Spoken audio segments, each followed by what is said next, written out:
योग सिद्धांत, यौगिक विभूतियाँ, संयम और सिद्धियाँ।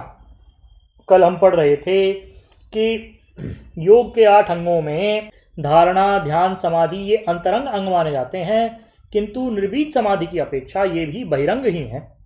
साधक जैसे जैसे अभ्यास करता है वैसे वैसे उसके चित्त में अनेक प्रकार के परिणाम होते रहते हैं। जिस समय योगी साधक अभ्यास आरंभ करता है तो उसका चित्त जो अब तक सर्वार्थता में लगा था वह एकाग्रता के रूप में बदल जाता है। यही शांतोदित प्रत्यय कहलाते हैं। इसी प्रकार से साधक का चित्त जैसे ही एकाग्रता परिणाम को खोकर समाधि परिणाम में परिवर्तित होता है तो वह योगी के चित्त का समाधि परिणाम कहलाता है। इस प्रकार परिणित हुआ चित्त समाधि की सब भूमिकाओं में धर्मी बनकर के परिणित में आता रहता है। धर्मी का लक्षण भगवान पतंजलि देव ने योग दर्शन में बताया है। शांतोदिता व्यपदेश धर्मानुपाति धर्मी, अर्थात धर्मी वह कहलाता है जो भूत भविष्य वर्तमान में बराबर अनुगमन करता रहे। इसे ऐसा समझना चाहिए जैसे घटपट परिणामों के अंदर धर्मी मिट्टी कायम रहती ही चली जाती है। उदाहरणार्थ ऐसे समझें, कुम्हार ने खोद करके मिट्टी ली, पानी में मिलाकर उसका गोला बनाया। अब मिट्टी यहाँ पर मिट्टी धर्मी है और वह मिट्टी गोला रूप धर्म परिणाम में बदल गई। उस गोले को कुम्हार ने मटके का रूप दे दिया। अब वह मिट्टी जो गोला रूप धर्म परिणाम में परिवर्तित हुई थी अब मटके के रूप में बदल गई। यह उसी धर्मी मिट्टी का मटका रूप धर्म परिणाम है। मटका पका लिया गया, फिर उसको तोड़ फोड़ करके टिक्कड़ बना लिए गए। मिट्टी घड़े में मौजूद थी, अब टिक्कड़ों में भी है, केवल उसके परिणामांतर होते रहे। जब मिट्टी मटके के रूप में आई थी तब उसका नया मटका, पुराना मटका आदि अवस्था परिणाम थे। लंबे गले का मटका आदि आदि लक्षण परिणाम थे। इन तीनों परिणामों के अंदर मिट्टी धर्मी के रूप में सब जगह कायम रही, उसमें कोई अंतर नहीं आया। चाहे वह मटका बनी, कटोरा बनी, टिकर बनी या उनके भी टूट जाने के बाद बिल्कुल चूर्ण हो गई, मिट्टी पुनः मिट्टी के ही रूप में आ गई। इसी प्रकार हमारे चित्त में एकाग्रता परिणाम, समाधि परिणाम और निरोध आदि परिणाम हुए।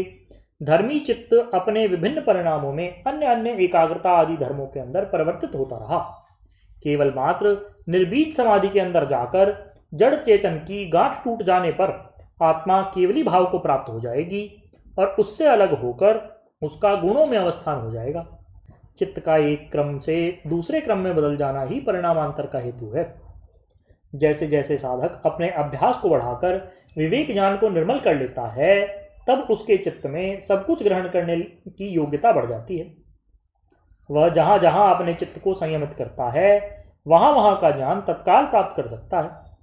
अब योगी की इच्छा है कि वह अपने सधे हुए चित्त को कहाँ कहाँ लगाएगा, उसको प्रकृति का कितना अध्ययन करना है, कितनी प्रकार की सिद्धियों को अपार्जित करना है आदि आदि। जैसे एक पढ़ने वाले विद्यार्थी ने पढ़ते पढ़ते अपने बुद्धिबल को इतना बढ़ा लिया कि वह जिस विषय को पढ़ना आरंभ करे उसको उसकी बुद्धि तत्काल ग्रहण कर ले और वह थोड़े ही समय में उस विषय का विद्वान बन जाए। यदि वही विषय किसी अनपढ़ गंवार के सामने कहा जाए तो उसकी बुद्धि उस विषय को ग्रहण नहीं कर पाएगी और वह यह भी नहीं समझ पाएगा कि कहा क्या जा रहा है।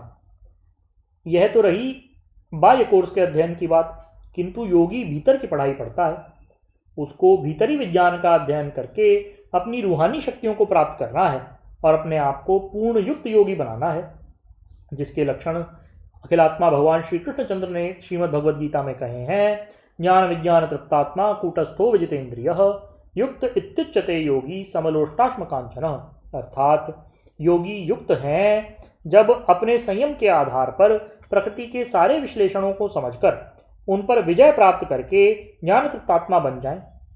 ऐसे योगी पंच महाभूतों पर विजय प्राप्त करके भूतजयी हो जाते हैं और पंच महाभूतों पर अपना पूर्ण अधिकार रखते हैं। उनके शरीर पर पृथ्वी, जल, अग्नि, वायु और आकाश अपना किसी प्रकार का प्रभाव नहीं डाल सकते।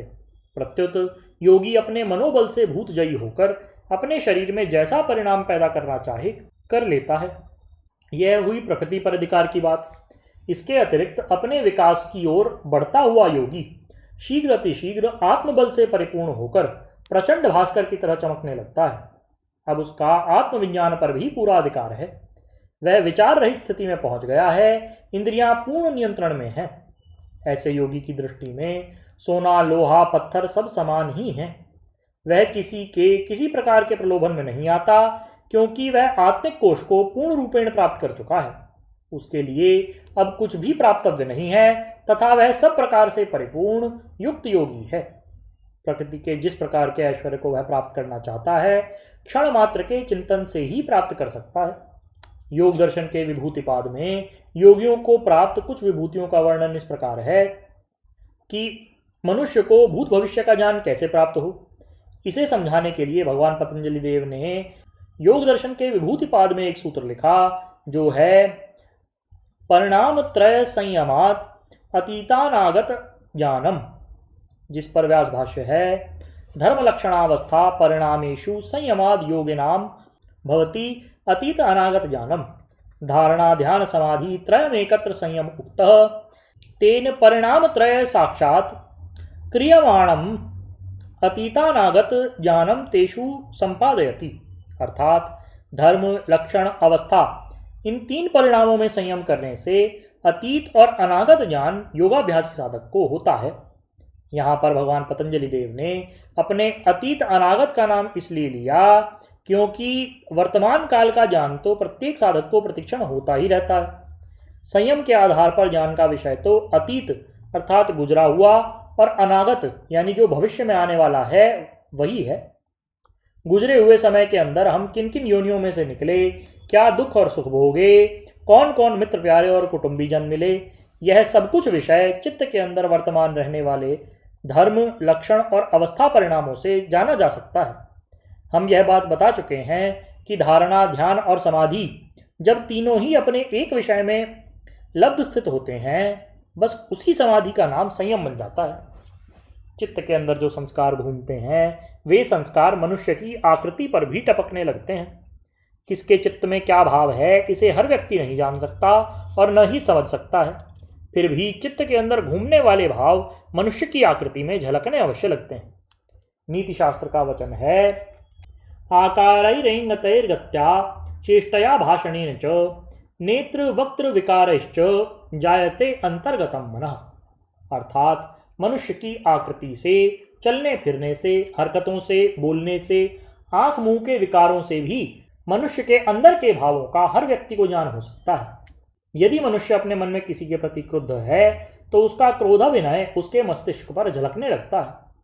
यह तो लौकिक बात हुई। मनोविज्ञान के विद्यार्थी ऐसे हाव भाव देखकर जान जाते हैं और कहने लगते हैं कि आप उदास क्यों हैं, जाने मन में क्या भाव घर कर गए हैं।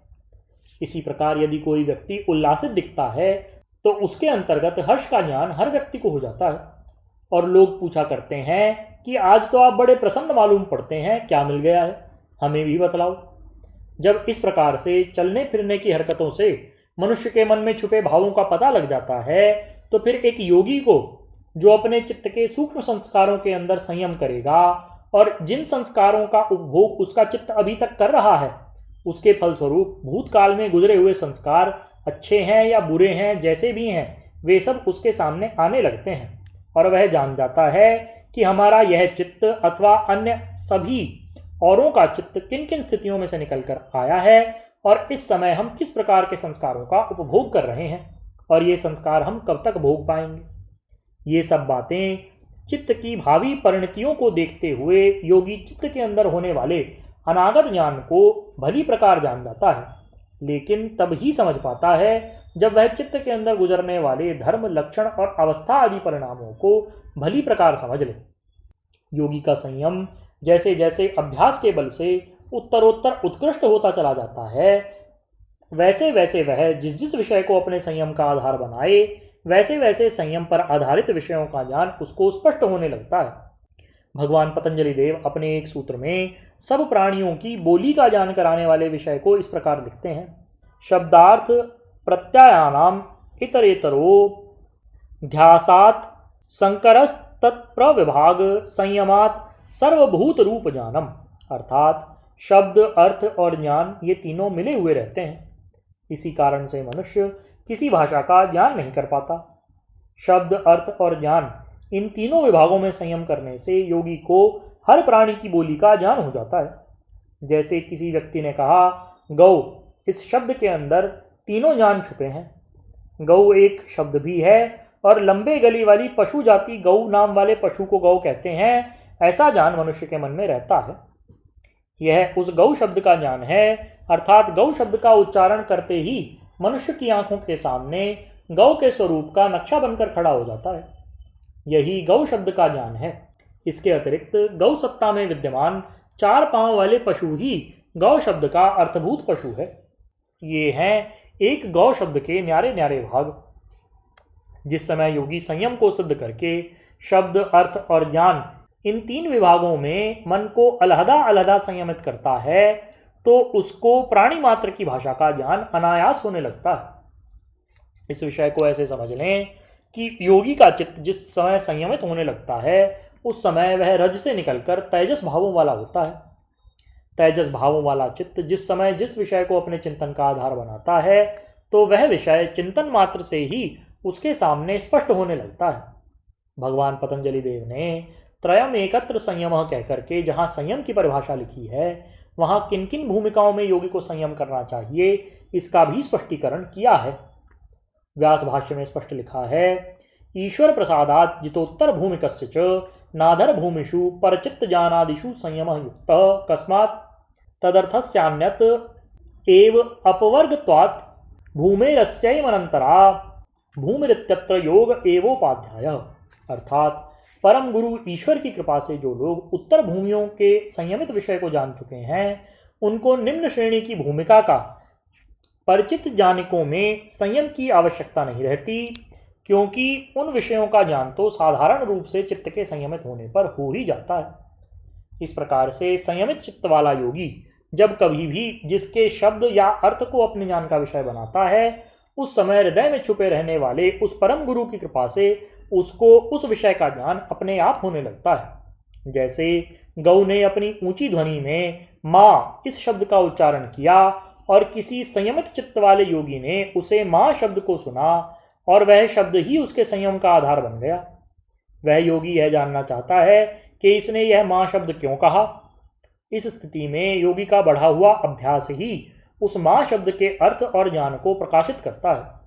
साधारण रूप से माँ शब्द एक ही है, किंतु गौ ने उस माँ शब्द का प्रयोग किन अर्थों को लेकर किया है उसके सूक्ष्म ज्ञान को योगी का संयमित चित्त ही ठीक रूप से प्रकट कर सकता है। साधक की उस जिज्ञासा को वह आत्मिक गुरु काल की अवच्छेदन गति से परे रहने वाला परतत्व पूरी कर देता है। योगी जान लेता है कि इस गौ ने यह माँ शब्द किन अर्थों में प्रयुक्त किया है। यह प्यासी है या अपने साथ रहने वाली किसी दूसरी गौ को याद कर रही है या भूखी है। इस प्रकार के अर्थों को संयम के आधार पर योगी भली प्रकार समझ लेता है। यही है शब्द, अर्थ, ज्ञान तथा प्राणी मात्र की बोली का ज्ञान प्राप्त करना। पहले योगी अपने संयमित चित्त के आधार पर जिस वस्तु के तत्व को जानना चाहता है उसको स्पष्ट रूप से जान ही लेता है।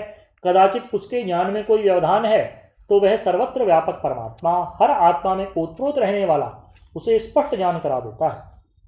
शेषकर बोलिए श्री सद्गुरुदेव भगवान की जय। महाप्रभु श्री रामलाल जी महाराज की जय। योगिराज अनंत स्वामी श्री चंद्रमोहन जी महाराज की जय। योगिराज श्री देवेंद्र जी ब्रह्मचारी की जय। सदाशिव भगवान की जय। श्री वृंदावन बिहारी लाल की जय। शंकर भगवान की जय। हर हर महादेव।